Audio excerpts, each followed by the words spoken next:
А даже не мога да се сетя как реши да ми прави портрет. Може би, тъй като работех в галерията, ела ти направи един портрет, нещо в него стил. И отидох в ателието му над Дед Мак. Много кратко. Може би три пъти сигурно съм много да съм ходила.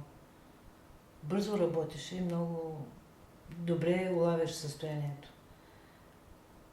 Наистина смятам, че състоянието ми в този момент го уловило изцяло. Очите ми са тъжни. Устата ми е тъжна. Всичко ми е тъжно. Състоянието ми беше моментно, така, не беше много продължителен период, в който бях, но го уловил страхотно. И това, което виси, беше една икона, Петко Андреев ми я направи, на едно малко такова, ето се вижда колко е малко, не? Дърво. И беше така състарена с една кожена връзка. Тогава с коли имаше да носим толкова, че съм си окачила ето. Да. Паче виж ръцете ми. Значи те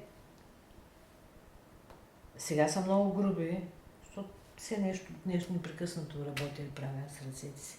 Обаче явно и тогава са били нетипично големи за тялото ми. Те ми изглеждат сега, като гледам.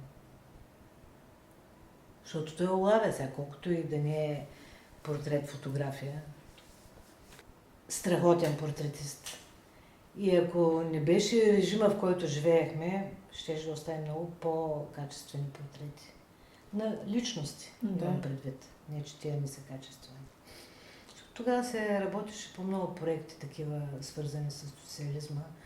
И всеки от художниците, а той беше винаги на първо място, като най-добрия, се бореше за тях, защото получаваха доста пари за тях. Тия огромни платна, цяла стена.